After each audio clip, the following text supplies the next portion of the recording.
Hvis du kan få 100.000 views hver video, jamen så er det rigtig godt. Det er stabilitet. Det kigger virksomheden på og tænker, okay, det er sindssygt. Det vil jeg gerne købe mig ind i. Så har man også et vanvittigt publikum, som kan være svært at nå, hvis du ikke samarbejder med creators, ikke? Så man kan jo også tilføre brands noget unikt. Så skal det også kræve, at man har opbygget et relevant publikum. Brands skal godt lide stabilitet, og noget som sådan en platform, hvor der hele tiden bliver trykket views ind, hvor de har en målgruppe, som man ligesom kan sige, her, jeg har en vis fanbase.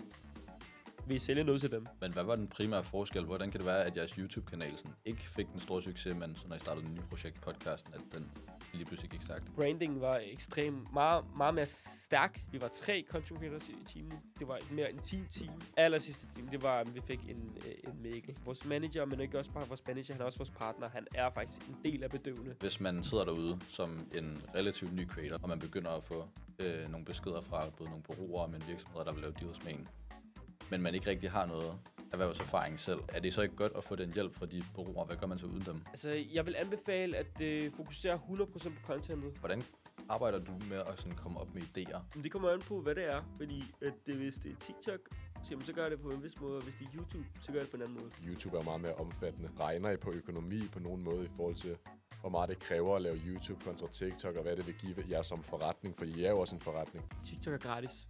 TikTok er kun tid. Podcast koster også ikke noget længere. Det gjorde det før i tiden. Selvfølgelig er der nogle ting, hvor du er nødt til at bruge penge. Og det er for eksempel de her white room shoots. I har set Søndergaard gøre det, Beto skal gøre det. Nu gør vi det også. Der regner vi også på, hvor meget det kommer til at give tilbage. Hvis det ikke giver tilbage, så gør vi det. Vi kommer ikke til at lave minus. Vi kommer ikke til at lave minusforretning. Hvad er planen sådan de næste år? Er det at bare gå all in på det, I kører lige nu? Eller har I nogle sådan nye projekter?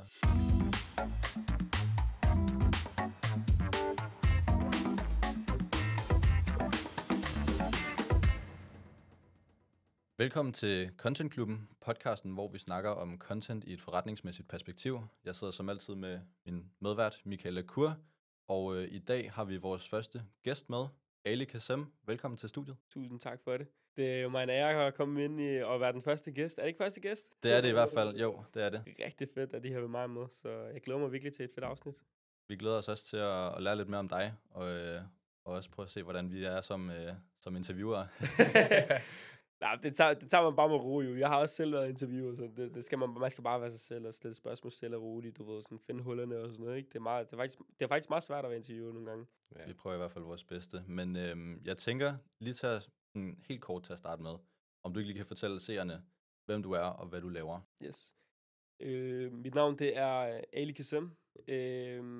I medieverdenen så er jeg kendt som AK, eller YouBoy AK, eller medlem af Bedøvende. Jeg laver nemlig podcast for DR. Jeg laver et program, der hedder Galt Nok, sammen med mine 2 medværter, BKJG, og en partner, vi har, der hedder Mikkel Læs. Ja, vi laver også YouTube ved siden af, og vi startede på TikTok alle sammen, og så fandt vi ligesom kræfterne og samlede dem, og så lavede vi så podcast sammen. Så ja, det er det, jeg laver generelt. Udover det, så går jeg også i skole. Går på en uddannelse, der hedder Eksport og Teknologi. Ingeniøruddannelse på DTU. Og den er snart ved at gøre færdig, så... Det skulle da spændende. Der er nok at tage fat i, kan jeg så godt høre så. Nu havde vi jo en snak her i slutningen af sidste uge, og der fik vi ikke engang snakket om, jeg anede slet ikke, du også var under uddannelse. Ja, jeg går også i skole. Men det er sådan der... Jeg startede min uddannelse samtidig med at starte med alt. Så det har bare været sådan lidt... Det har været sådan 2 parallelle verdener, eller sådan, de har bare kørt sig eget spor hver, ikke? Og så, du ved, jeg er så interesseret i den ene verden, så jeg glemmer nogle gange at snakke om den anden verden, selvom jeg også er interesseret i den verden. Så ja. Jamen, jeg ved ikke, altså, hvordan kom du ind i hele det her TikTok-game? Kan du ikke fortælle lidt om det? Altså, hvordan startede den interesse? Ja, men interessen startede så helt fra min tidlige teenageår, du ved, hvor ikke fordi jeg er så gammel, at jeg skal stå og snakke om teenageår, men jeg var rigtig interesseret i YouTube allerede for sådan 12-13 års alderen, hvor jeg så PewDiePie, KSI, Sidemen også, da det var ved at sådan blive til. Alle de store? Ja, alle de store, og sådan, især i UK-branchen. Og så senere han kom ind på US. Men du ved, jeg var altid interesseret i YouTube. Og jamen jeg havde svært ved at sådan, se en vej ind i det, for jeg føler, det var virkelig svært at sådan, sætte sig ind i det der long-form content, og sætte sig foran et kamera op og snakke og sådan noget der. Men så kom TikTok jo der i 2019 eller sådan 2020 eller sådan noget der, der omkring corona. Og da det kom, var jeg sådan faktisk meget skeptisk omkring det. Jeg var sådan, hvad fuck er det der TikTok der? Det er sådan noget, det er noget altså bare for små børn-agtigt, ikke? Men så kommer min fætter en dag, og så er han sådan, hvorfor starter du ikke på det der? Du har altid sådan haft en drøm om at underholde på tv og YouTube og sådan noget, ikke? Så var jeg sådan, måske skulle jeg. Og så har jeg set en anden TikToker, eller en, der starter på TikTok, få sin egen serie. Og så var jeg sådan, hvis han kan få en serie ud fra TikTok, jamen så kan jeg også starte min YouTube ud fra TikTok. Ja. Så jeg var sådan, okay, jamen ved du hvad? Nu starter jeg TikTok. Og det var omkring 2021 februar eller sådan noget. Så var jeg sådan, nu starter jeg TikTok, og så poster jeg min første video, og så skal jeg bare gå hårdt ind. Så det var sådan der lidt med fokus på, at du gerne ville over på longform på sigt? Ja. Altså, jeg vil rigtig gerne blive stor på TikTok, og så sådan bruge det brand, jeg har bygget op på TikTok, til at gå over mod YouTube eller noget større, måske serie, filmbaseret eller andet. I hvert fald noget større produktion. Jeg vil rigtig gerne underholde på en større scene, ikke? Ja. Så du havde lige fra starten altså sådan en eller anden form for mål om, at det her det ville du gerne lægge noget i? Altså, fordi du hører jo også ofte den der med, at jamen, jeg prøvede mig bare lidt frem for sjov, og så lige pludselig, så var der et eller andet, der gik viralt. Altså, jeg synes, det er dumt. Altså, for mig, så synes jeg vil aldrig gå ind til det her, hvis det var, jeg ikke elskede det. Fordi de ting, som du skal bære dig af med, sådan noget med, at du bliver genkendt på gaden, og sådan, når du er ude med din familie, din mor og far og sådan noget der, så skal du stå og så tage stilling til sådan noget. Det vil jeg aldrig. Du sælger meget i privatliv. Især med podcasten i verden, så sælger du rigtig meget i dit private. Fordi du skal fortælle anekdoter af dit liv og sådan noget der, så for at være relaterbar. Så jeg vil aldrig gøre det her, hvis jeg ikke elsker det. Det vil jeg aldrig gøre, fordi det er bare dumt, hvis du bare sidder og hygger dig, og hvis du ikke rigtig har et mål med det. Synes jeg personligt. Fordi der er så meget, du skal sådan tage stilling til med folk, lige så har en personlig holdning til dig, og du lever lige pludselig et liv, som der er måske lidt anderledes end det average. Det er ikke fordi, du lever et bedre liv eller noget som helst. Du lever bare lidt anderledes. Du skal tage stilling til nogle andre ting. Så ja, jeg var mega fokuseret helt i starten. Jeg postede 3-5 gange om dagen. TikToks. Det var ikke fordi, det var de bedste TikToks. Det var faktisk rigtig dårlige TikToks. Men jeg har ikke noget træning før det. Jeg har ikke noget, jeg har ikke prøvet det overhovedet før det. Altså, det var mega akavet for mig at stå foran kamera, men jeg så det som en træning. Jeg så det kun som en træning. De første, måske 50 videoer, så det som træninger. Og så var jeg sådan, det var træning til at blive bedre og bedre. Jeg skal bare stille mig foran kamera. Måske rammer jeg ikke viraliteten, men nu prøver jeg bare. Og jeg vil rigtig gerne gøre det ordentligt. Det er også meget at poste 3-5 gange om dagen. Det må man også lære en del af. Altså sådan, fordi jeg har også hørt den mange gange, det der med, altså man skal jo heller ikke poste for meget, hvis det gør, at man ikke har tid til at poste noget ordentligt. Så sådan, hvad lærte du af at poste så meget i starten? Jamen, jeg så jo rigtig meget sådan YouTube-tutorials og sådan YouTube-anbefalinger. Sådan, alle de her TikTok-guruer. Det var sådan folk, der claimede, at de havde styr på det. Og sådan noget. Der var mange af dem, der havde styr på det, og jeg lærte rigtig meget af det. Så jeg så måske, lad os sige, hvis jeg så 5 videoer omkring, hvordan man skulle gå viralt TikTok, så slog jeg mærke til ting, der gik igen, hvad de sagde. Hvis der var en, der sagde noget helt absurd, så var sådan, okay, det lader jeg lige være. Det kommer jeg ikke til at tage fat i. Men jeg lå mærke til, at der var nogle ting, der gik igen, og de sagde, mange af dem sagde, at man skulle poste sådan noget 3-5 gange, hvis du var nyopstartet TikTok-kanal. Og det tog jeg så fat i, og så gjorde jeg det. Og så gik der ikke en dag, hvor jeg ikke havde postet 3-5 videoer, og det lærer man så af senere hen, at det måske ikke det er ikke vedligeholdeligt. Det er ikke bæredygtigt. Du kan ikke hamle op med de der 3-5 videoer om dagen. Det går ikke. Så skal du virkelig ikke lave noget. Men dengang var der også corona jo. Altså det var 2021. Vi ville lige komme ud af corona. Sådan halvt komme ud af corona.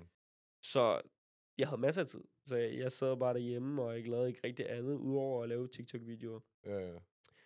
Men så går der lidt tid, og så starter jeg også uddannelse. Og så opdager jeg lige pludselig, at jeg har lige så meget tid til at lave de her 3-5 videoer om dagen. Og så tænker jeg, okay, jamen lad mig skrue ned, og så begyndte jeg kun at poste 1-3 videoer om dagen. Hvilket svarer til faktisk 3 videoer om dagen, fordi jeg kunne ikke gå en dag, hvis jeg ikke har postet mindst 2 videoer, fordi det der er med TikTok, hvis du sætter en standard, ikke? Og det går godt med den standard, så er det meget svært at gå ned, fordi du er jo tilfreds med de views, der kommer, og de views, du kommer, det er sådan en form for dopamin til din hjerne, så du bliver afhængig af de der views jo. Så jeg kunne ikke stoppe mig selv for at poste 3 videoer, og det fortsatte jeg så med i rigtig, rigtig lang tid. Det tror jeg fortsatte med i 2 år. Hvor jeg bare postede 3 videoer hver dag. Ja, okay. Og det var typisk TikTok-trends, danse og sådan noget, jeg aldrig vil kende sig ved i dag.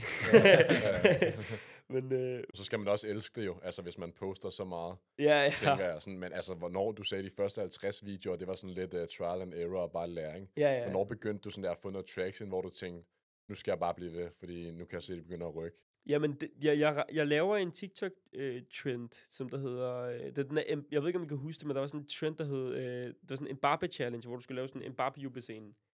Og det er sådan, så kommer der den der ramme, eller kub, eller med så, og så skal du lave en Mbappe. Og du ved, jeg var sådan... Jeg vil ikke danse til den, men jeg vil gerne lave lidt sjov med den. Og så havde jeg lagt mærke til, at der var rigtig mange... du ved, når jeg tænker over det nu, så er det måske lidt cancelable, men jeg lå mærke til, at der var rigtig mange piger, som dansede dansen forkert. Og det var irriterede mig rigtig meget, for jeg var sådan, I ved ikke noget om Mbappe, men kom over det. Og så skrev jeg så caption, how girls do this trend versus how boys do this trend, eller sådan noget, ikke? Og så lavede jeg den så ordentligt med drenge, og så lavede jeg den så forkert med pigerne. Og så ramte den sådan 650.000 views, kan jeg huske. 650.000 views.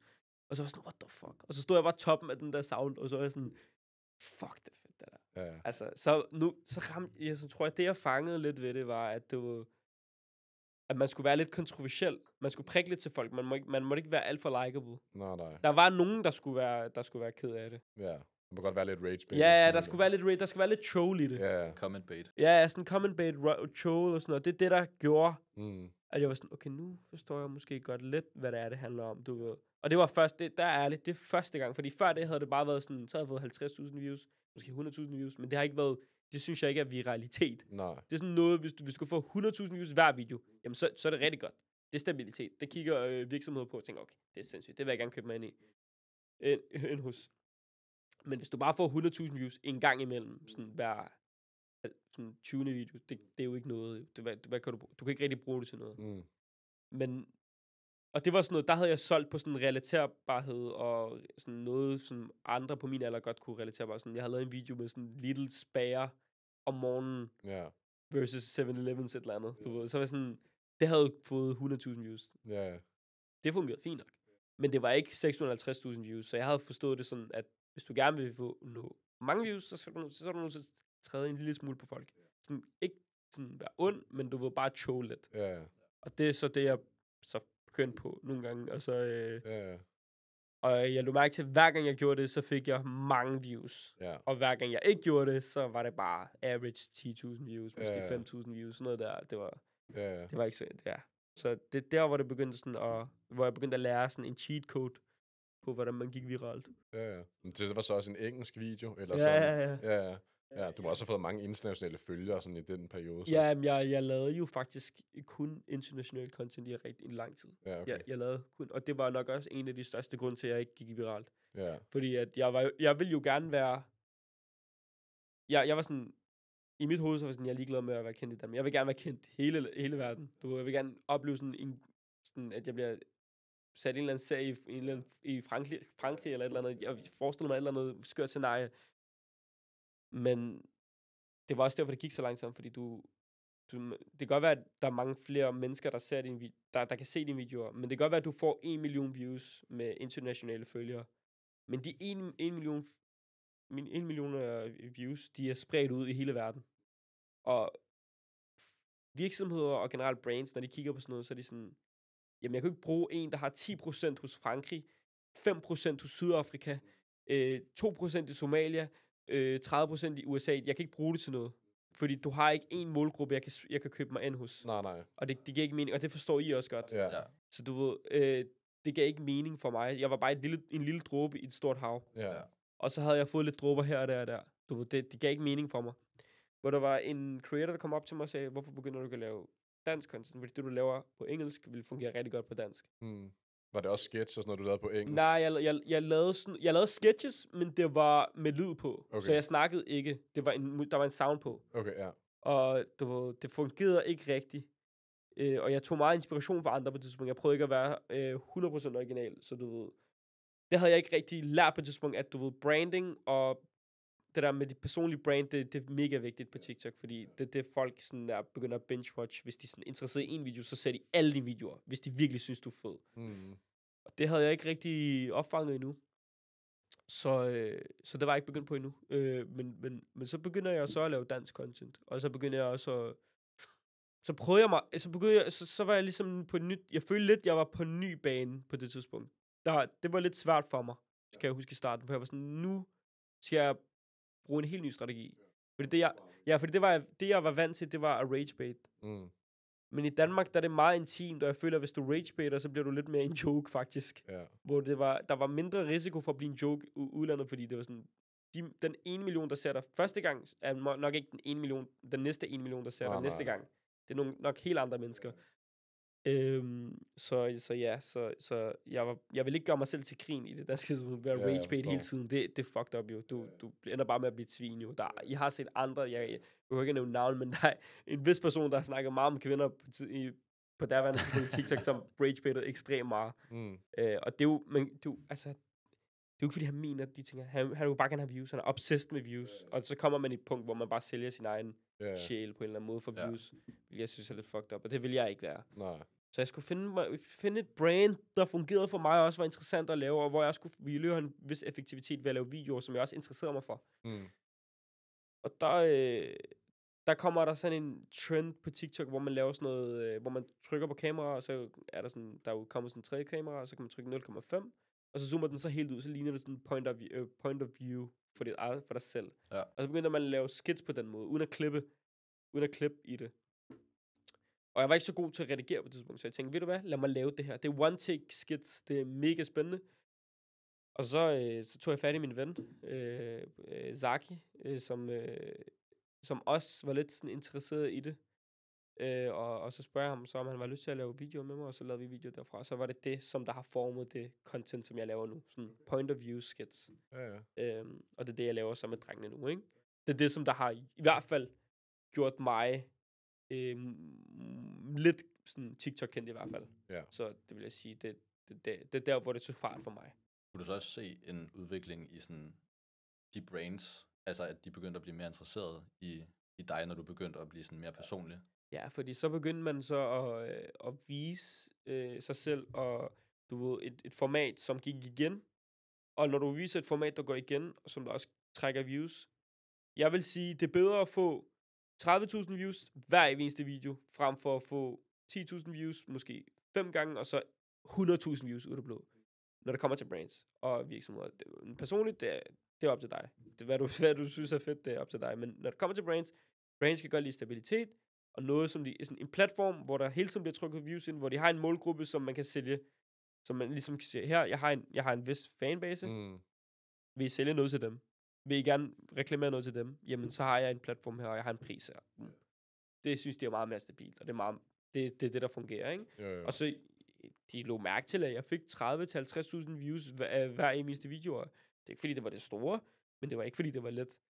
Det er alligevel mange mennesker, der sidder og ser dine videoer, så... Var det omkring de der 30-50 per video, du begyndte sådan at få traction og brand deals og sådan noget? Ja. Det var der. Og så jo flere videoer jeg lavede, begyndte også at komme flere views, og så stod man der med 100.000 views hver video, og det var så endnu bedre, og så begyndte man at se pengene sådan stille og roligt komme ind. Ja. Det er jo ikke, fordi man blev rig af det, men det var bedre, end hvad det var før. Klart. Helt i starten, vi snakkede også om det før podcasten, der fik vi 250 kroner for en TikTok.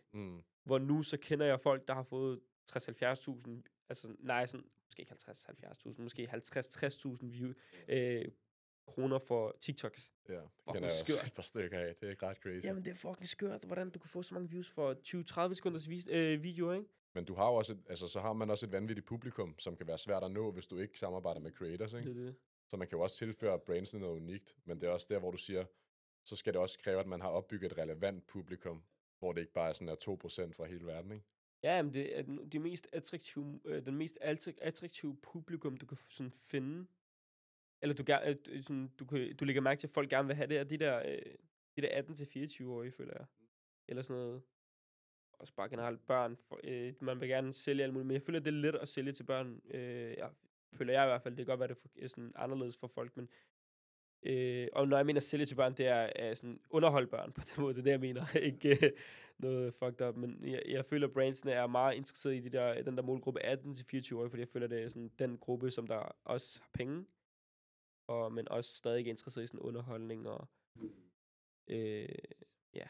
Jeg føler bare, det er tit det, jeg hører. Jamen, du har den målgruppe, vi gerne vil have, og så jeg kigger 18-24 år, ja. Jeg tror også bare, det er en interessant målgruppe for mange virksomheder, fordi det er også der, hvor du i dit liv begynder måske købt hus, det er familie, du overvejer for børn og sådan noget, du bliver lige pludselig virkelig købestærk. Ja, det er der, hvor du vil gerne bygge den, ikke? Ja, præcis.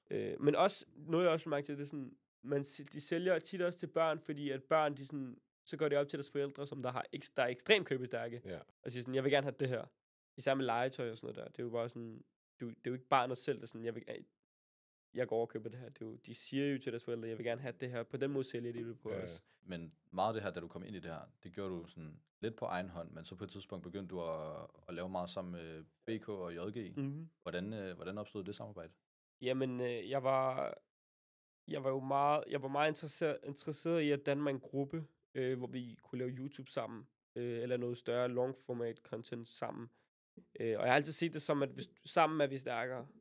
Du ved, jeg tror også bare, at det er noget, jeg har fået fra fodbold, eller sådan, du ved, sammen har man altid bare været stærkere. I stedet for sådan at være individualist, og få en mindre gevinst, og hvorfor samler vi ikke alle vores talenter, og så får en endnu større gevinst? For os alle sammen, hele vejen igennem. Og så, så jeg havde sådan lidt en plan om, at vi skulle finde en content group, en gruppe, eller sådan et eller andet, som der kunne lave videoer sammen, skits sammen. Og så tog jeg fast fat i JG, fordi han allerede lavede skits, så han var mega sjov.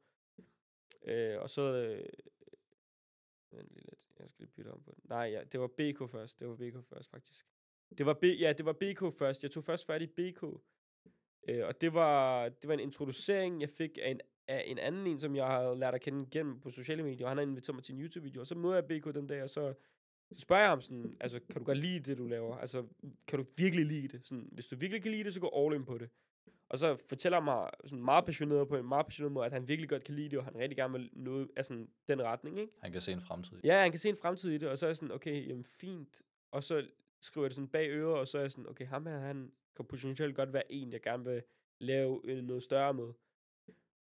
Og så har jeg lagt det lidt til siden på det tidspunkt, og så tager jeg så fat i JG, og så laver vi vores første par skits sammen, og det gik bare virkelig godt. Altså vi fik enormt mange views, og jeg var bare sådan, det fungerer virkelig godt, og vi er på så meget samme bølgelængde i forhold til værdier, som menneske også, og også bare humor. Han forstår alt slags humor, og hvis han ikke forstår det, så sætter han sig ind i det sådan hurtigt, og så forstår han det med det samme. Også bare sådan rent contentmæssigt. Jeg lå mærke til, at han har også bare sådan, han har ikke set så meget YouTube, men han har set meget sådan comedy-serier, sådan Kevin Hart og Dave Chappelle, sådan Friends, og så Adam Sandler, sådan rigtig meget. Han er sådan, forstår content rigtig meget, og humor på tv, ikke? Og klovner også sådan set rigtig meget. Men det forstod jeg, det fangede jeg hurtigt, og så sådan, men har du lyst til at lave skits igen? Og så var han sådan, ja, lad os gøre det, og så blev det bare til en ting, at vi lige pludselig bare mødtes hele tiden og lavede skits, ikke? Meget naturligt.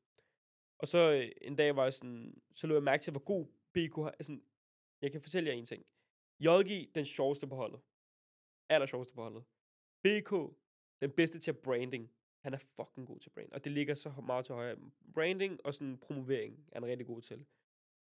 Og jeg er sådan lidt, du ved, jeg vil sige, jeg er mere sådan strategier og samleholdet, og du ved, finde på nye idéer, større formater. Hvis jeg har set nogle af vores YouTube-videoer, det er mig, der sætter det op. Sådan. Så jeg vil sige, jeg er lidt mere motoren på det punkt. Yeah. Jeg vil sige, og så har vi Mikkel, der er meget business-aspektet, ikke? Yeah. Ja. Så vi har alle hver vores ting. Men det, jeg lå mærke til første gang, jeg så BK, det var hans branding. Han var ekstremt god til branding, og det var noget, jeg ikke var lige så god til. Altså, vi har godt fundet ud af branding, men ikke lige så god som BK. BK var ikke den sjoveste.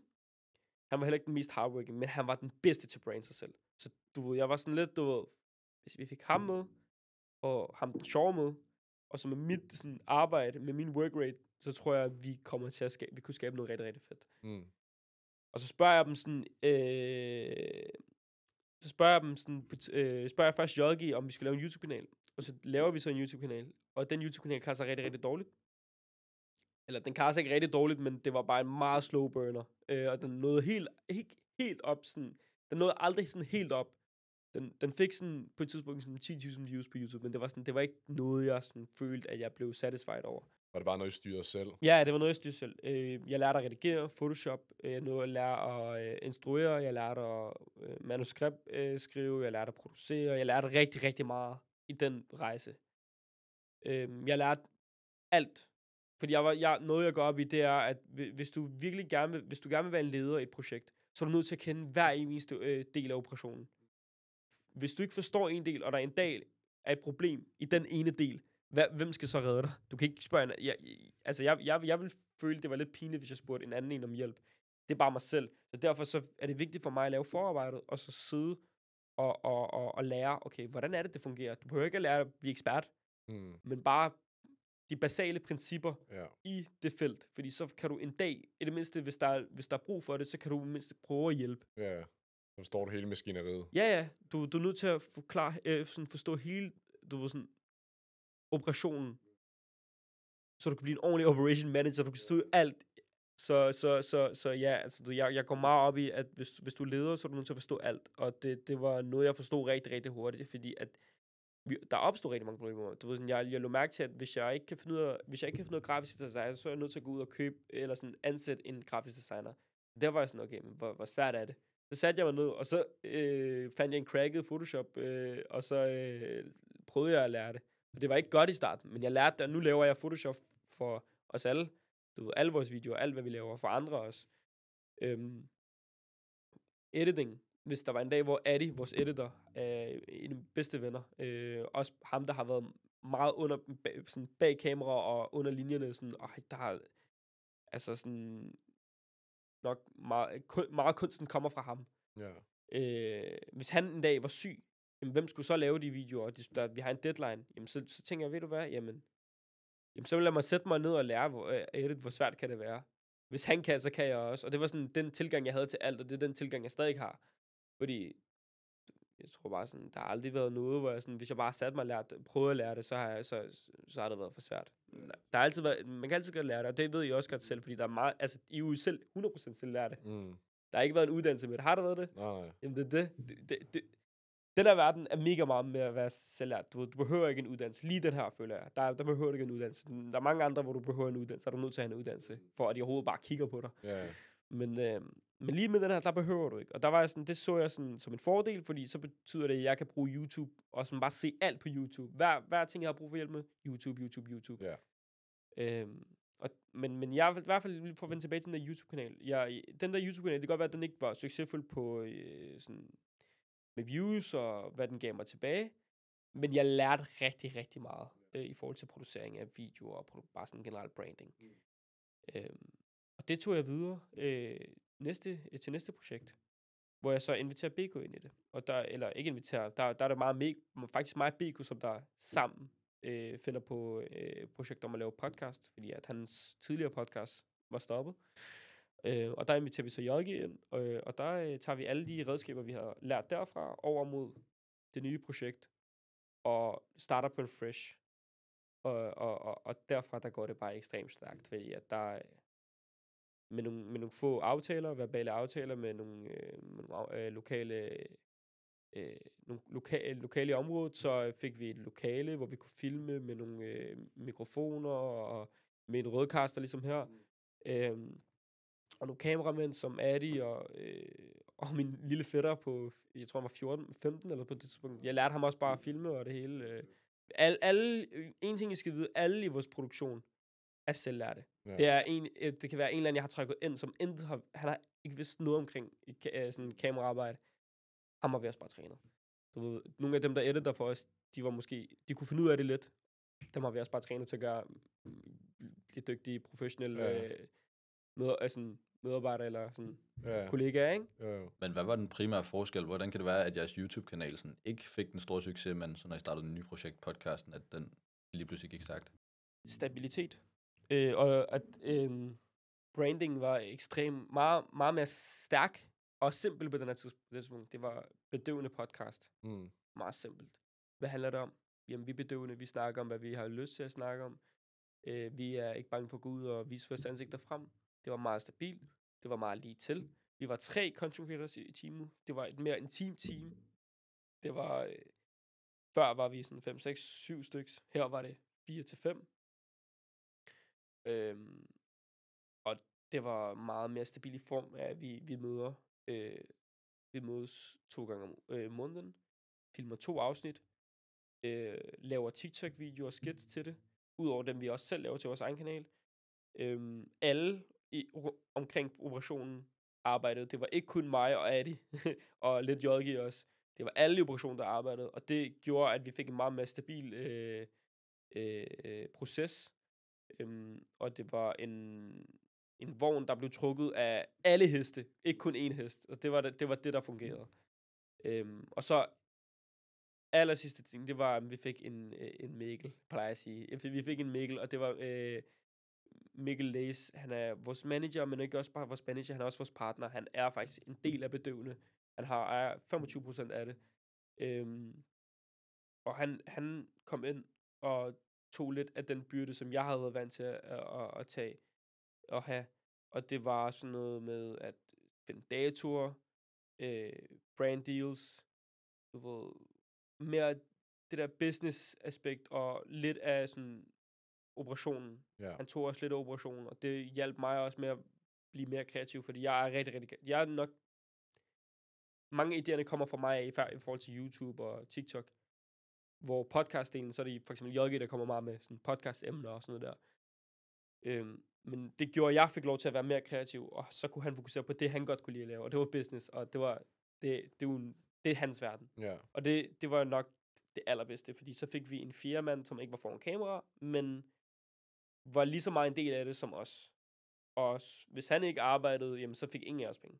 Og det var det, der var vigtigt, ikke? Og views også. Det må da også være fedt at få noget in-house management, i stedet for eksternt, der skulle ud og hyre nogen, ikke, tænker jeg. Jeg hader det. Det er, at de snyder så mange med det. Altså, der er så mange influencers nu, der bliver snydt. De starter på TikTok eller sådan noget der, og så får de nogle views, og så er der et eller andet bureau, der skriver til dem, hey, vi vil gerne have dig på vores bror. Så tænker man, what the fuck, du vil blive kendt nu, og jeg ved ikke hvad. Og så møder du så op, og så skriver du under på en kontrakt, og den kontrakt lover der ikke en skid, udover at de vil prøve at skaffe dig nogle reklameaftaler. Og så hører du ikke fra dem ordentligt i flere måneder. Jeg har selv været der. Jeg har selv prøvet det. Jeg gider ikke at sidde og hænge nogen ud, men det er ikke fedt. Det er, at du bliver bare solgt en drøm. Så jeg anbefaler faktisk til derude, hvis du skal gøre det, hvis du skal hoppe ind i en managementbureau, så skal du kun gøre det sole purpose for at det network. Ja. Ikke, fordi jeg lærte også mange at kende på det tidspunkt, men ikke andet. Du skal ikke forvente penge, for der er ikke penge i det. De får budgetter. De der managementbureauer, de får sådan, lad os sige, der kommer et brand ind, ikke? Eller en virksomhed ind og siger sådan, hey, vi vil gerne have content creator til vores kampagne. Så får de så kommer med et absurd beløb, 500.000 som budget. Så tager managementbureauet måske 400.000 i deres egen lomme, og så 100.000 til de her små creators. Så det fordeler de ud måske. Og så har de måske 20-30 creators på, ikke?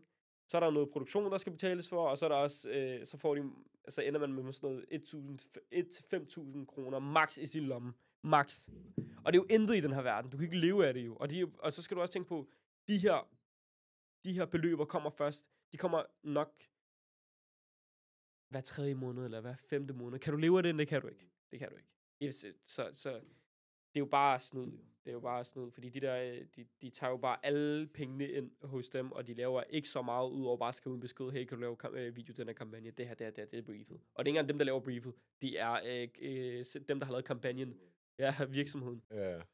Men hvad gør man så, hvis man sidder derude som en relativt ny creator, hvis man sidder med måske begynder at få 10.000 følgere, og man begynder at få nogle beskeder fra både nogle bureauer, men virksomheder, der vil lave deals med en. Men man ikke rigtig har noget erhvervserfaring selv, i den verden i hvert fald. Er det så ikke godt at få den hjælp fra de bureauer? Hvad gør man så uden dem? Altså, jeg vil anbefale at fokusere 100% på contentet. Hvis du virkelig elsker det, jamen, så kommer det også til at give på det på et tidspunkt. Du kommer til at få nogle fede aftaler, folk kommer til at tage fat i dig. Jeg vil sige, lad være med at være bange for at give priser. Hvis der er en eller anden fed virksomhed, Pepsi kommer og siger, hey, vi vil gerne lave reklamer der, så lad være med at være bange for at sige, jamen, start ud med at give et højt beløb. Fordi der er nogle af dem, der betaler. Altså, der er nogle af dem, der faktisk er villige til at betale. Jeg vil anbefale at være standhaftig med de her managementbureauer, fordi de tager røven på folk. De gør det ikke, fordi de gerne vil skade dig, de gør det, fordi de gerne vil op sig selv. Og derfor så synes jeg synes personligt, ud fra min egen erfaring, at du skal ikke sige ja, hvis det ikke er for the purpose of networking. Selvfølgelig, networking kan også lære dig det. Der sådan, hører du, okay, hvordan har du lavet brand deals? Hvordan har du samarbejdet? Hvordan har du lavet forhandling? Jamen, okay, så lærer du noget derfra. Men bare for penges skyld, så synes jeg ikke, du skal gøre det. For der er ikke penge i det. Du sidder bare og venter og sælger dig selv en ejendom. Men i forhold til, sådan, hvad man skal gøre, hvis der er nogen, der tager fat i dig, og du skal forhandle, er det det, du mener? Ja, blandt andet. Ja, forhandling, så synes jeg virkelig, altså ærligt, mit bedste råd er at gå ind på YouTube, og så lære lidt om forhandling. Lære lidt om, hvordan sælger gør, lære, hvordan man brander sig selv på TikTok. Det er virkelig vigtigt at brande sig selv, for hvis du har et stærkt brand, så kan du tillade dig at kræve meget mere end alle andre, selvom du får mindre views. Det er, the power of branding is, du ved, det er så vigtigt. Yeah. Jeg forstod det først senere hen, og jeg fortryder, at jeg ikke sådan lagde vægt på det, men i sidste ende, nu har jeg gjort det, og du ved, jeg ser, hvad forskellen er. Branding er meget vigtigere end views. Du kan have mange views, men hvis du ikke har brand, så kan du ikke bruge det til noget. Jeg ser så mange, de får mega mange views. De er ikke brand. Og deres brand er måske, det kan også være, deres brand er skadeligt. Det brand, de har. Måske det er noget, der er bygget på kontroverser.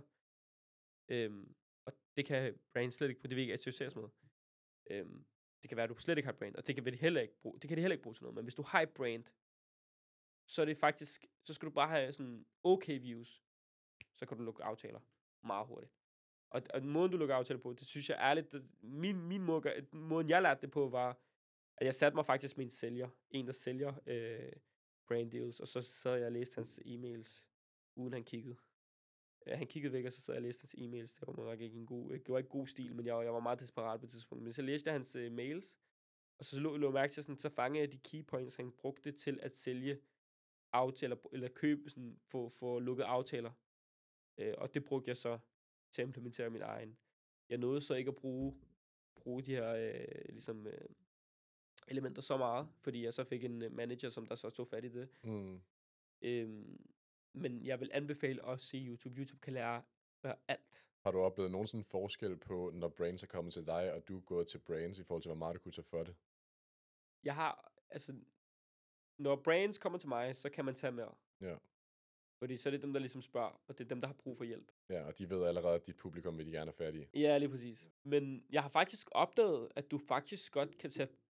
der er nogle brands, de ved ikke, at de gerne vil have reklame. De ved faktisk ikke, at de gerne vil have reklame. Så du kan faktisk sælge dig ind på deres sådan, kommercielle budget, og sige, jamen hey, jeg har det her brand, bum.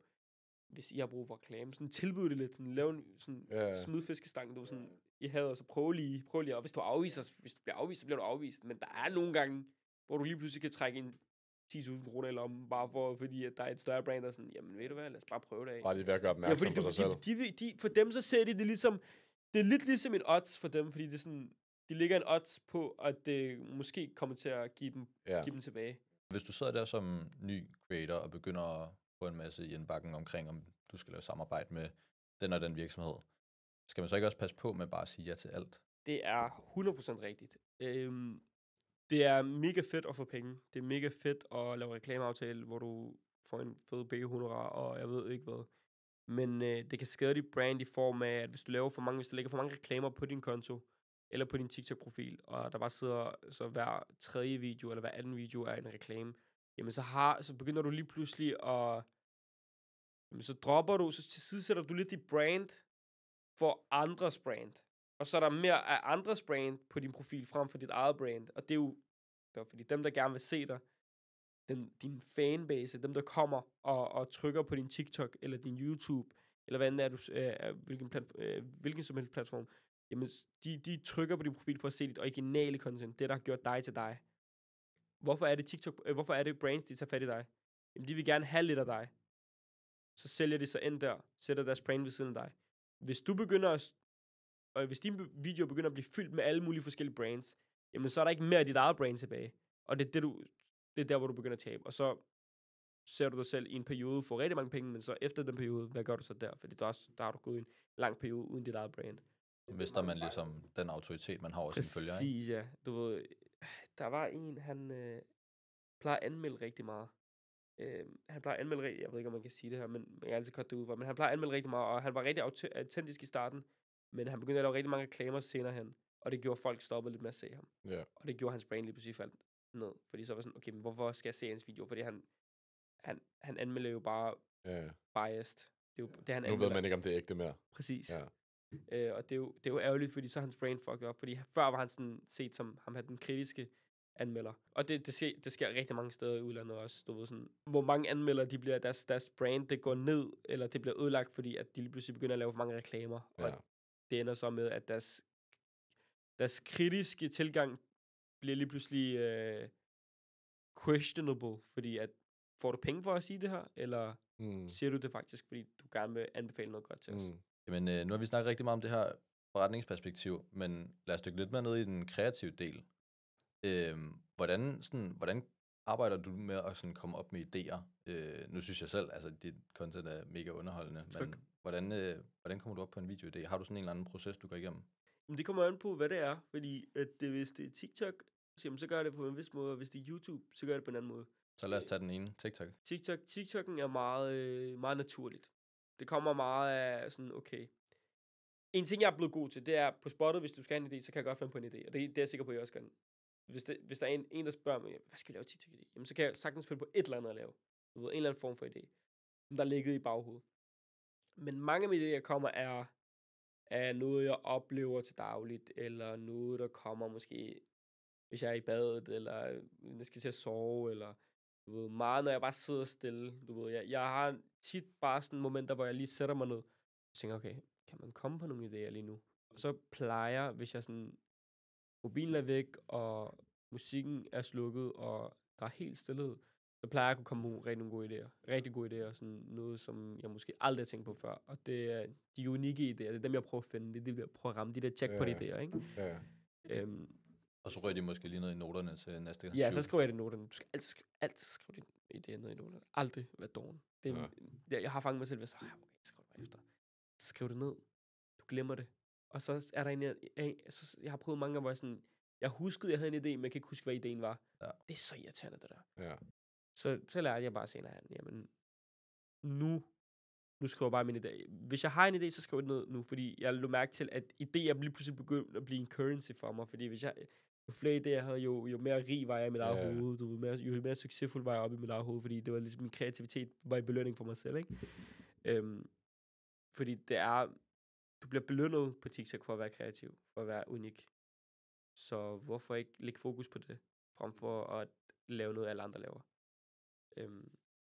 Så ja, det er vigtigt for mig, de der momenter, hvor jeg lige sidder ned og sådan lige tænker over det, hvor jeg lige stopper alt, jeg laver, og så tænker jeg, okay, jeg vil lige prøve at finde nogle idéer. Jeg har ikke fundet på idéer i lang tid. Nej. YouTube, det er lidt anderledes. YouTube, der sætter jeg mig faktisk ugenligt og prøver at finde på idéer. Der aktivt, så presser jeg idéer ud. Og så er det okay, hvis nogen har lavet den før. Så laver jeg et helt anderledes om på formatet, og laver det på vores måde, hvor det giver mening for bedøvende. Eller hvis det er podcast, jamen så kan vi finde på at se på andre, hvad har de snakket om? Okay, kan man tage fat i det? Kan man invitere en gæst ind, som der kan snakke om det her sammen med os? Eller har man hvis vi skal snakke lidt om, hvordan kvinder forstår ting, jamen, så giver det så ikke både mening, at i stedet for 3 drenge snakker om, hvordan kvinder har det, skal vi så ikke invitere en kvinde ind, så hun kan få et aspekt ind på det? Jamen, så sætter jeg mig aktivt, prøver virkelig at presse det her ud. Det er lidt anderledes, føler jeg, fordi der ser jeg det lidt mere som, jamen, jeg elsker det. Jeg elsker det som et hobby, men jeg behandler det som et arbejde, så jeg virkelig sådan går all in på det, sådan sætter tid af til. Det er en arbejdsopgave. Ja, det er en arbejdsopgave. Ja. Jeg plejer altid at sige til drengene, jeg har sagt det siden jeg startede med samarbejde med dem, så har jeg altid sagt til dem, det her arbejde, ikke, det skal I elske som et hobby, men I skal behandle det som et sådan normalt arbejde. Behandle det som et normalt arbejde, så kan du til give gevinst, men hvis du ikke elsker det, så er det lige meget. Du skal elske det. Elske det som et hobby. Så ligesom du elsker at spille fodbold, eller elsker at spille et spil på telefonen eller Playstation, så kan man mærke det på dig. Så kan man se at mærke det på dig. Men TikTok, det føler jeg virkelig svært bare at sætte sig og lave idéer, sådan prøver, sådan, det skal komme lidt naturligt. Jeg ved ikke, hvorfor det er sådan, men det har bare altid været sådan for mig. Ja. Jeg tror generelt set, så er en YouTube-video bare langt mere omfattende. Ja, det er faktisk det er rigtigt nok. Jeg synes nogle gange, det er lettere at finde på et format, og så implementere sådan et emne ind i det format på YouTube faktisk. Ja. Og nogle gange er det omvendt, så har man et emne, og der må man gerne have et format, jamen så finder man det format. Og der er også der er en lang historie med YouTube. En lang historie. Altså det er 15 år eller sådan noget, YouTube har været i gang, ikke? hvor du kan sådan drage tilbage til, hvordan folk har gjort det før i tiden, og hvordan de gør det nu. Og YouTube er også lettere i form af, at for mig synes jeg, at YouTube er lidt lettere, når du har pengene. Det er budgetterne, der er svære, ikke? Fordi det kan godt være, at det bliver rigtig dyrt. Du skal have fede kameraer, du skal have fede gode mikrofoner og sådan noget, ellers fungerer det ikke længere. Niveauet er også stedet rigtig højt, ikke? Hvor YouTube skal du bare, eller på TikTok skal du bare have sådan iPhone-kamera. Ja. Det er lidt anderledes. TikTok, så er det lige før, hvis du begynder at blive alt for god kvalitet, så gider folk ikke at se det. Ja, det er meget rigtigt. Det er meget sygt, faktisk. Det fungerer sådan næsten kun i sådan shortform-klip fra podcast og sådan noget der, hvor du godt kan bruge det sammen. Eller nogle virksomheder laver nogle ret god kvalitet, hvor sådan, det er rigtigt. Jeg har set nogle af de frisører, de begynder at lave musikvideoer. Ja. Og sådan, okay, det fungerer ikke. Nej. Jeg vil ikke se alt det her, for at se, om du laver en fade. Jeg vil bare gerne se din fade hurtigt. Ja. Det er min personlige mening, men nogle gange så kan det godt blive for meget, hvis du laver alt for high production value på TikTok. Jeg synes, man skal slappe lidt af. Der er noget autentisk over det der med, det er også lidt personligt. Ja. Det var det, som YouTube var i starten. Fordi hvis det var alt for høj produktion, så gad folk ikke se det. Ja. Det skulle være autentisk. Ja, meget vlogging og sådan noget. Ja. Det kommer til at ændre sig, 100%. The history is gonna repeat. Altså, det er 100% det samme. Fordi konkurrence stiger hvert år, især der skal fra starten af til nu. Det ændrer sig ekstremt meget. I startede i 2021. Se, hvordan det er nu. Det er helt anderledes game. Jeg forestiller mig 100%, og det går hurtigere nu. Det går meget hurtigere nu. Ja. Men tror du, det er i alle brancher, at det bliver sådan, især på YouTube, at man skal hæve kvaliteten? Det er sådan. Ja. Konkurrence. Ja. Altså, det stiger hele tiden, det stopper ikke. Ja. Det ville være underligt, hvis konkurrence stoppede. Ja. Folk prøver altid at være bedre end hinanden, ikke? Så altså, kvaliteten skal også op så. Ja. Og det handler bare... også bare allerede se det nu. Altså, hvis du sammenligner TikTok i dag, versus for 4 år siden. Altså, for 4 år siden var det jo nemt i gå så ind og gå viralt. Altså, det er det ikke mere. Bare upload kvaliteten. Den har også bare ændret sig. Ja. Jeg tror kun, du kan uploade 720 på et tidspunkt. Og så, eller selv hvis du uploader 1080, så bliver du degraderet til sådan noget, et eller andet mellem 720 til 1080, fordi der var sådan... Jeg kan huske tydeligt, at jeg uploadede 1080, og det endte aldrig ud med at være 1080 kvalitet. Nej, det var sådan altid grainy og sådan noget der. Ja. Og nu er det bare... Nu kan du uploade 4K, så føler jeg, at det lander på sådan noget 2K-agtigt. Det lander på sådan mellem... Det ender aldrig helt på 4K endnu, men det er meget bedre upload-kvalitet alene bare. Det er også bare TikTok for sådan, hvordan man bruger platformen. Jeg har jo lagt mærke til, at der var rigtig mange problematikker, vi stod med i starten som TikTokere, som der er blevet løst nu. Ja. Og det er sådan, så man tænker, fuck, det kan være det dengang, men nu er det der nu, ikke? Og det bare bliver også... Altså, jeg synes personligt, kulturen i TikTok har ændret sig. Det er ikke lige så fedt at være i kulturen. Det var federe at være i TikTok-kulturen dengang. Med lives, der blev lavet, og videoer, der blev lavet. Hvor nu så er det begyndt at blive meget ugenkendeligt, det der er nu. Hvis du går ind på en TikTok live, så er det meget hele tiden drama. Der er altid drama. Det er sådan, hvor før, der var det sådan hyggeligt at være med på sådan nogle der, ikke? Så selv kulturen ændrer sig også. Det bliver meget mere professionelt også, føler jeg også. Ja. Og der er der reklamer hver tredje video nu. Også hver fjerde video nu. Og det er også fair nok. Så er der flere penge i omløb.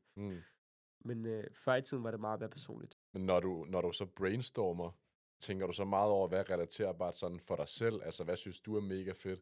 Eller tænker du for eksempel med sådan en video med en eller anden sketch med en gyserfilm? Jeg ved, der er mange, der godt kan lide gyserfilm. De vil nok synes, det her er grineren. Eller er det altid noget, hvor du tænker, kæft, det her det er grineren? Synes jeg selv, eller hvordan? Ja, men du ved, jeg ser det som, okay, lige med, jeg har jo startet den her filmsketch-serie på TikTok, og du ved, der synes jeg, det er spændende at lave skuespillet. Det er det, jeg synes, der er fedt ved det. Går også lidt tilbage fra starten, som du sagde. Det var derfor, du startede på en eller anden måde, ikke? Ja, og det er det, der er fedt ved det. Og så kan jeg jo se det her relaterbare aspekt med, sådan folk relaterer som seere, når de ser en gyserfilm, og så karakteren opfører sig som et asshole. Ja. Sådan, det er det, jeg sælger på. Ja. Og så de små karakterer, der er med mig, de er også relaterbare i form af, at de også disser hovedet på karakteren, eller den karakter, der er med, og det er det, jeg sælger på. Men jeg synes, det er sjovt, det der med skuespillet. Ja. Det synes jeg er sjovt for mig, selvfølgelig. Ikke? Ja. Men altså bare, du deler nogle tanker med nogle venner, og så er det sådan her, ja, det er rigtigt, det der, bro, og sådan noget der. Jamen, det der, vi møder op jo, mig og Jørgen, og det er mig og Jørgen, der tit filmer sammen, og så er der kameramand med. Ja, det er nok. Og så kommer jeg med 10 idéer, og så læser jeg dem bare op. Og hvis der er noget, der dinger op i hovedet, så ved jeg, at det er en fucking god idé. Hvis det er bare sådan, jamen, det kan godt være, at det er en god idé, det måske bare ikke rammer ham. Ja. Og så er der nogle idéer, hvor man bare sådan, det gav jeg slet ikke mening. Okay, fair nok. kommer han så også med nogle idéer, og så slår jeg det lidt sammen? Eller Ja, sådan fordi han har også sin egen TikTok-kanal. Så laver han også sin egen, så kommer han med 10. Og så er der mange af de idéer, han laver, hvor sådan, det kan ikke rigtig mening. Ja. Men så går jeg ind, og så har han postet den, og så er det bare fuldt viralt. Du ved sådan, what the fuck? Hvordan så du det? Det så jeg slet ikke. Ja. Ja, men det der er spændende ved at arbejde sammen med nye mennesker og sådan noget. Det er meget, det jeg siger, når du er sammen med andre, når du arbejder sammen med andre, så kommer du til at blive meget bedre. Stop med at være individualist. Prøv at være en teamspiller. Du skal nok få lige så meget gevinst og lige så meget opmærksomhed, som du gerne vil have, ikke? Du kommer bare til at blive udfordret meget mere, og det er meget federe. Ja. Altså, du kommer til at se det som sådan en friendly competition. Det er meget fedt. Føler du ikke også generelt bare sådan fællesskaber og collabs og sådan noget bliver større og større, både på YouTube og på TikTok og sådan noget? Ja, det er ved at ændre sig. Jeg tror også, vi er en ny wave af TikTokers og creators, som ikke har lige så meget stolthed for at lave noget med andre. Ja. Hvor vi er meget sådan, jamen hvorfor gør vi det ikke sammen? Hvorfor laver vi ikke en kultur? Vi har set meget i England, der laver man meget collabs højre og venstre, og så har de skabt en kultur, et helt univers. Så når man refererer om dem, så tænker man på nogle keyspillere derovre. Jamen det vil vi også gerne herover. Ikke fordi, at der er jo alligevel ikke nogen, der forstår os, men vi vil bare gerne have, at en dreng på 14, 15, 16, eller en pige på 14, 15, 16, kan kigge og sige, jamen jeg ser op til den her gruppe af mennesker. Jeg vil gerne være ligesom dem. Det er det, vi vil gerne vil lave. Vi vil gerne have en kultur af folk, der ser kun vores content. Det sværeste, det er faktisk det sværeste. Det sværeste, det er at få drenge på vores alder til at se content i Danmark. Drenge på vores alder ser aldrig content her i Danmark. De ser altid content i udlandet. Jeg ved ikke med jer selv. Jeg har altid set content i UK eller US. Det kan jeg godt følge dig i, ja. Det er virkelig svært at se YouTube, at få drenge til at se YouTube her i Danmark, frem for USA. Fordi det er så meget bedre derovre. Og de forstår det alligevel derovre. Så hvorfor skal de se os? Men det er det udfordringen er, og det er det, vi prøver på. Og hvordan gør vi det? Det er ved at gøre det sammen. Ja. Søndergaard kollaber med Dennis 1418, eller Dennis 1418 kollaber med Bedøvende, eller Bedøvende kollaber med Håb. Du ved, sådan forskellige crossover collabs, som der gør, at vi skaber en verden for nogen, så de kan søge ly der, hvis de har en dårlig dag, eller gerne vil have det bedre, eller grine, eller få en god griner på, ikke? Ja. Det er vel også sådan lidt en kombination af sådan at udnytte, hvad I allerede kan se virker, og så samtidig prøve at gøre det originalt på en eller anden måde, ikke? Du skal bare jeg er jo ham, der har set allermest podcast i Bedøv. Det er sådan galt nok, ikke? Jeg er ham, der elsker podcast. Ja. Så du ved, de andre ser ikke podcast. Ja, og fedt, du sidder her så. Så alle de ting, jeg har set de seneste 6 år med podcast, har jeg jo bare implementeret, bare trukket ind i den danske verden, og det har ikke været der. Der er ingen, der har gjort det. Sådan bare med cliffhangers, med undertekster, med de her, altså, der var ikke så mange, der var ikke så mange, der lavede podcastklip på TikTok, før vi begyndte at lave det hver eneste dag.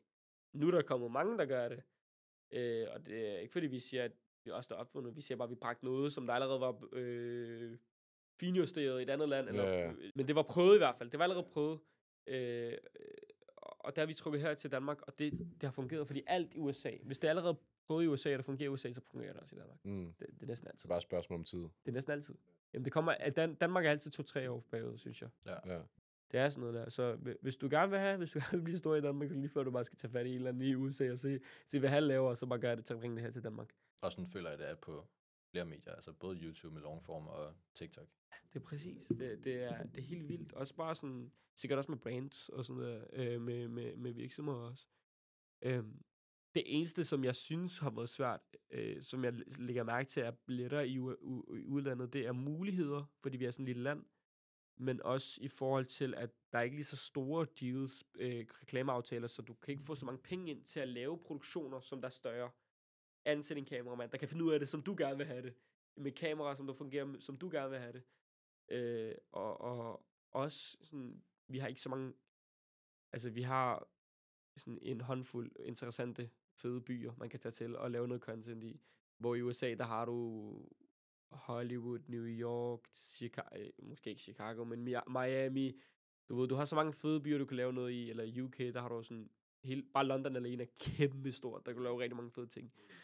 Så mulighederne er måske lidt begrænsede, men vi har, hvad vi har, og det skal vi bare arbejde med, og selvfølgelig kan man gøre noget ud af det, ikke? Hvordan sådan arbejder med sådan lidt risk-reward, sådan kontra TikTok, YouTube og sådan noget? Nu snakker vi lidt om, YouTube er meget mere omfattende.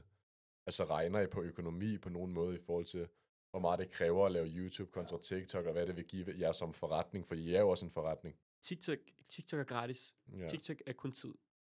Det er lidt det der med at få folk til at lave en TikTok. Det er nogle gange, det er lidt demotiverende at lave TikTok, når du har lavet podcast og YouTube, fordi det er meget fedt at lave de andre to ting. Podcast koster også ikke noget længere. Det gjorde det før i tiden. Det koster også alt. det var fucking hårdt. Men min rolle på holdet er tit ham, der skal skaffe ting. Jeg skaffer rigtig meget.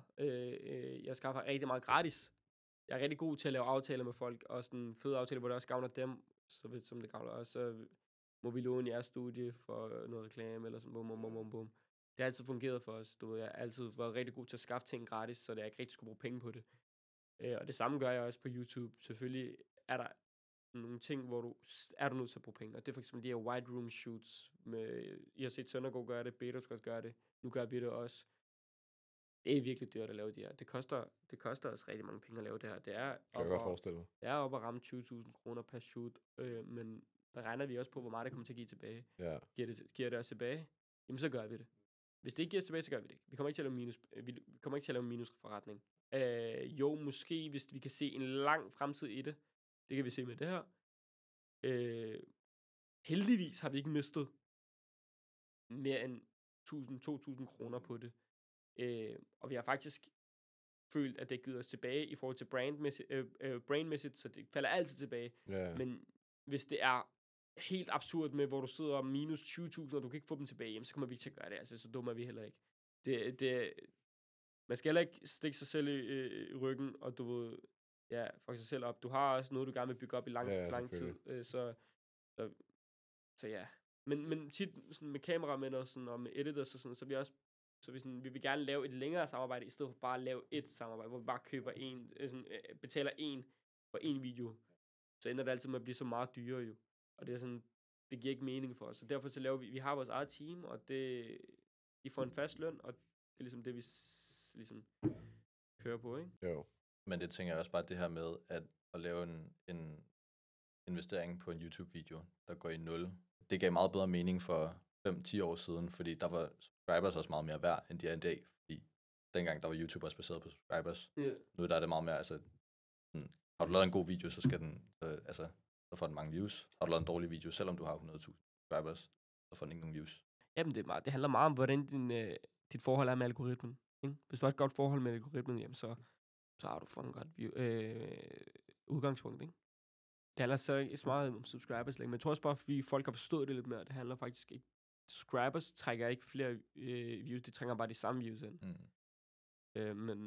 Og det er jo ikke altid, hvis du har 50.000 subscribers, så er det ikke alle de 50.000, der ser dem, det er måske 20.000, der ser dem, så det konverteringsret på, altså jeg ved ikke, hvor meget procent det er, men det er ikke så meget jo. Og så derfor er du nødt til at sælge dit produkt via algoritmen. Du er nødt til at lave de her fede thumbnails, du er nødt til at lave alle de her fede videoer. Det skal være punkt og prikke, det skal være cuttet op, så folk ikke klikker ud af den. Der er rigtig meget teknisk arbejde, som jeg har ikke taget en uddannelse i det her.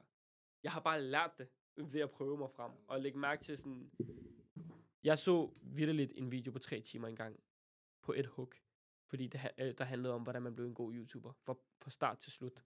Og den video har lært mig så meget, som jeg aldrig kunne lære, sådan jeg nok ikke har lært, altså, eller har sparet mig mange fejl. Det har sparet mig mange fejl, og det har gjort, at du ved, jeg måske fik et step foran, og det er derfor, jeg sådan anbefaler folk sådan, læs på det selv. Du bør ikke tage en uddannelse. Du bør ikke tage en uddannelse i marketing og alt muligt, og videofotografering og sådan der. Du kan selv lære det her. Du skal bare vide, at det er et grusomt game, fordi du kan sidde og skyde penge, 5.000 kroner ind i en video, og det kan være din sidste 5.000 kroner, og den video ender med at flop. Jamen, hvordan modarbejder vi det? Og det er ved at lære de her principper på YouTube. Se de her videoer på YouTube af andre YouTubere, der allerede lærer dig, hvordan du laver YouTube, hvordan du bygger et brand, og hvordan du bygger en platform op. Der er rigtig mange af dem. Der er rigtig mange af de her videoer. Se de seneste, lad os se de gamle.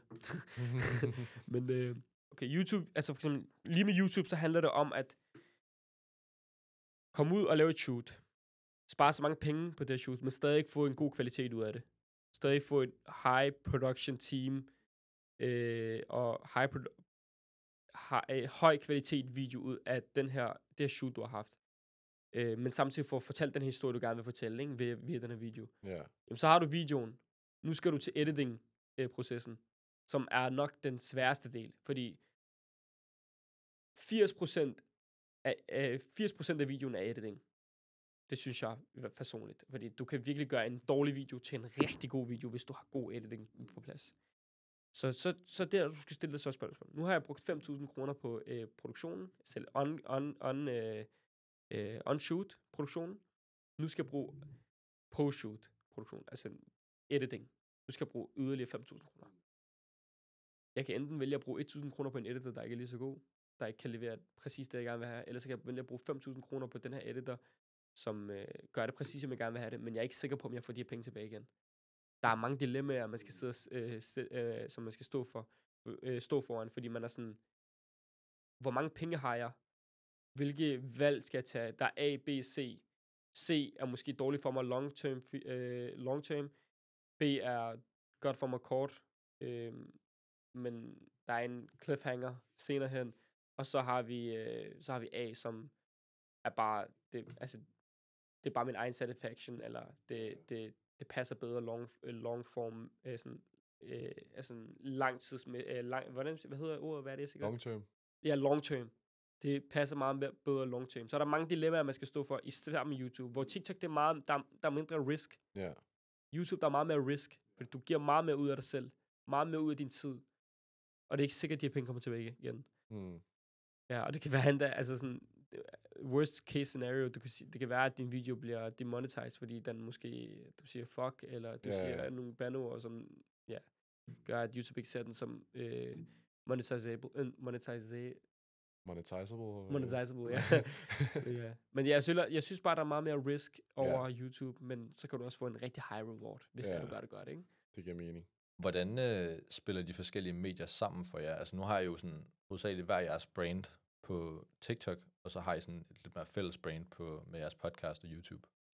Vi har jo vores podcast på Gal Nok, og det fungerer jo som vores hovedstation, ikke? I forhold til podcasten. Og så kommer der de her reels ud, for eksempel på Instagram. Sat med Instagram, så poster vi jo vores reels hver eneste dag på Instagram, og det trækker fiskene ind.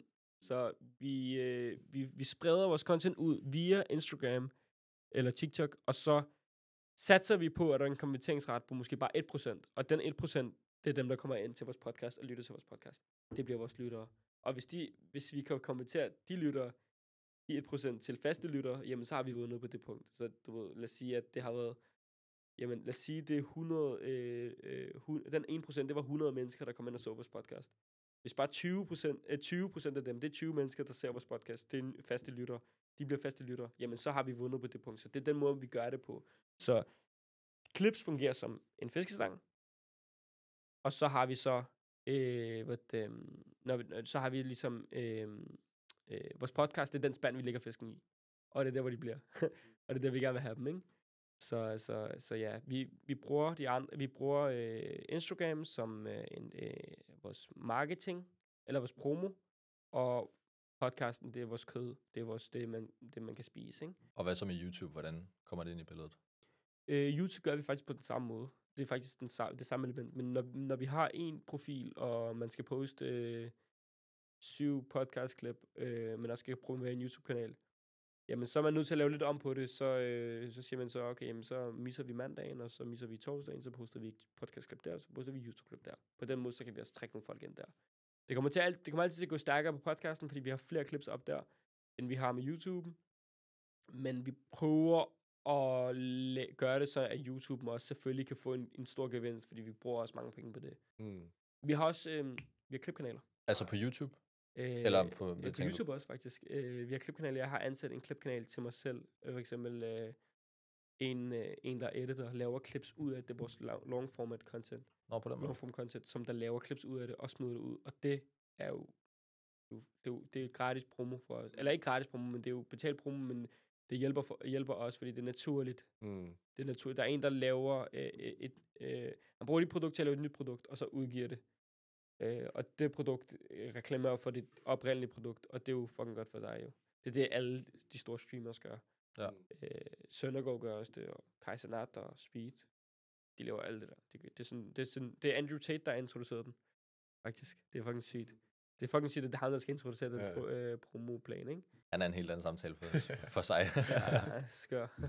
Hvad er planen sådan, de næste år? Er det at bare gå all in på det, I kører lige nu? Eller har I nogle sådan, nye projekter kørende? Eller?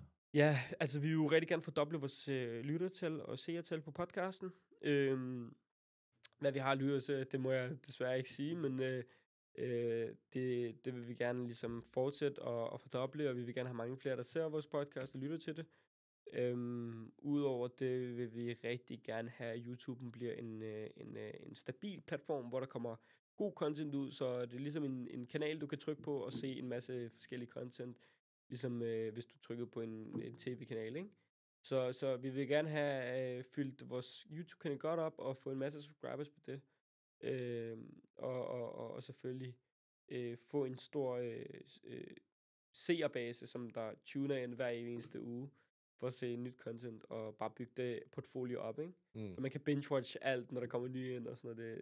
Det er det, jeg forestiller mig en ny seer komme ind, se en video, synes, at det er mega fed, og så ser han bare alt vores content, eller hun ser alt vores content, og det er det, jeg forestiller mig. Så det er det, jeg gerne vil have. Jeg vil gerne have, at man kan når man går ind på vores YouTube-kanal, så kan du se så meget content, at du kan se det om igen, fordi du glemmer, hvordan det var. Ligesom det var med Sidemen. Jeg ved ikke, om I plejer at sige Sidemen. Men jeg plejer at se videoer om, fordi jeg har glemt, hvordan de var. Men der var så meget at se. Det er det, jeg forestiller mig. Hvor ofte poster I lige nu? De kørte jo Sidemen Sunday hver eneste uge, og det bygger sig også op til mange videoer. Vi går efter hver anden uge lige nu, fordi vi har jo selvfølgelig også podcasten. Der er mange ting, vi har på vores tallerken lige nu, i forhold til så lille team, vi er. Jeg er ved at bare blandt andet efter i dag, der fik jeg lige rekrutteret en ny editor ind, som der var frisk på at edit for os. Så vi hver gang vores team største er, jo større teamet bliver, jo oftere kan vi også poste. Men vi poster lige nu hver uge på podcasten, og hver anden uge på YouTube. Og så på TikTok, der i Pico går efter hver tredje dag, Jolke går efter hver anden dag, tror jeg. Og jeg går også efter sådan noget. Jeg er nok lige nu, der er den langsommeste på TikTok. Men jeg er på vej tilbage nu. Jeg er ved at poste hver dag lige nu, faktisk. Ja. Der er mange ting, jeg er nødt til at lave, som de andre ikke kan lave. For nu, jeg kan jo finde ud af grafisk design eller edit, og jeg kan finde ud af at instruere og producere. Så der er mange ting, som de bare ikke kan lave, så jeg er nødt til at lave det. Det er også fair nok, fordi i sidste ende er vi team, så vi trækker alle sammen der, hvor vi kan trække, ikke? I forhold til din oprindelige drøm, da du startede med TikTok for 4-5 år siden. Ja. Er du tæt på nu at lave det, som du drømte om dengang? Jamen jeg vil sige, mål og drøm ændrer sig. Du opnår et eller andet. Mit første mål var at ramme 100.000 i TikTok. Det ændrer sig nu. Nu er jeg faktisk lidt ligeglad med, hvordan følgerne ser ud på TikTok. Nu vil det bare viewsne, men jeg vil jo selvfølgelig gerne lave noget seriefilm på et eller andet tidspunkt. Men det er ikke den store drøm længere. Den store drøm er at lave sådan et netværk af platforme, som der hænger sammen. Et brand, som der både laver måske mad, drik, merch, YouTube, TV, Netflix, sådan er lidt alle steder, som du hele tiden ser noget, som en lille dreng kan se op til, ligesom jeg selv så op til de YouTubers, jeg nu har set op til, ikke? Så I bedøvende er galt nok regi-agtigt? Det er vores drøm, ja. Det går lidt tilbage til det, vi snakkede om med, at Danmark tager af andre lande. Fordi det er jo det, man har set de sidste par år. Så Mr. Beast gør, Sidemen gør, altså spreder deres brand ud. Det er den store drøm. Så også internationalt, eller bare være de største i Danmark? Og gøre en forskel? Jeg har en lille plan med internationalt. Men jeg har lovet mig selv, at jeg ikke vil sige det til nogen, indtil jeg har udarbejdet den. Og jeg er meget tæt på at få den udarbejdet. Det er bare budgetter. Ja. Men jeg har knækket en kode. Ja, fedt. Som jeg tror ikke mange andre danskere har gjort før. Det vil du ikke have med sig allerede. Nej, det har man gerne været med. det må gerne med. Men jeg må bare ikke sige, hvad det er. Men den her idé, den tror jeg kommer til at tage os til det næste level, og kommer til at differentiere sig fra alle andre creators i Danmark. Så ja. Har I samme mål og drømme lige nu? Alle sammen?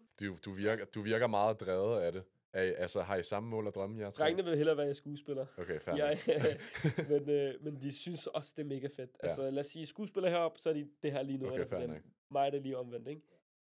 Og Mikkel, han er nok også på samme plan som mig. Men det er fordi, jeg har altid drømt om at eje alt det, jeg laver. Ja. Jeg vil ikke have skuespillerverdenen, så ejer du ikke alt det, du laver. Nej. Det er det, der er fucked up ved det jo. Så du kan lave en serie, men så har du lavet den serie, og så har du ikke et job efter det. Hvad skal du så gøre der? Hvor det her, der har du altid et job. Fordi det er dit eget. Der styrer det. Du styrer alt ved det. Det synes jeg er mega fedt. Og vi kan jo gå ud og lave vores egen film nu, fordi vi har et produktionsselskab. Vi kan lave videoproduktionsselskab. Vi kan lave, hvad vi vil. Ja. Det er det, der er fedt ved det. Det er det, det synes jeg er smukt. At man ejer sit eget. Og der er ikke en eller anden stor en, som der ejer det for dig. Selvfølgelig så er der større budgetter, og det er meget vildere. Men jeg vil hellere eje mit eget, have kontrol over det, og komme ud op med mine egne tider. Ikke fordi jeg har tænkt mig at dårne den af, men du vil gøre det på min egen måde, frem for at gøre det vildere, men så blive styret af en anden en. Det lyder til, at der er meget at se frem til. Ja. Skal vi runde af på den? Lad os gøre det. Tænker jeg. Det var en kæmpe fornøjelse at have dig med. Vanvittigt. Fornøjelsen er min. Jeg synes, det var mega fedt. Jeg synes, det er rigtig fedt. Der er sådan her up-and-coming podcast. Altså, jeg er lidt up-and-coming jo. Selvom I har lavet deres podcast-afsnit. Men jeg synes, det er mega spændende at fortsætte med det, I gør. Og det bringer bare mere til kulturen, så derfor vil jeg rigtig gerne være med til det, ikke? Mega nice. Til dem, der ikke kender Bedøvende og Galt og sådan noget, hvor finder de det hen? Jamen, de kan finde os på Instagram, TikTok, YouTube. Vi hedder faktisk bare Bedøvende. Og så har vi vores egne kanaler. I kan gå ind på Bedøvende Instagram, så er der et linktree, der fører hen til alle forskellige platforme. YouTube, TikTok, hvad end, you name it, ikke? Tusind tak for det, dreng. Tak for det, Ekman. Tak for det. Og tusind tak til jer derude for at lytte med. Vi håber, at I fik lige så meget ud af det, som vi gjorde. Vi havde i hvert fald en rigtig interessant snak med Ali, hvor vi kom ind på hans rejse og alt fra TikTok til YouTube. Så vi lærte meget, og vi håber, at I gjorde det samme. Hvis I fik noget ud af det, så husk at like videoen. Fortæl os gerne, hvem vi skal tage med i næste episode. Og ellers så tænker jeg bare, at vi lyttes ved. Husk at subscribe, ikke? Husk at subscribe. Vi ses.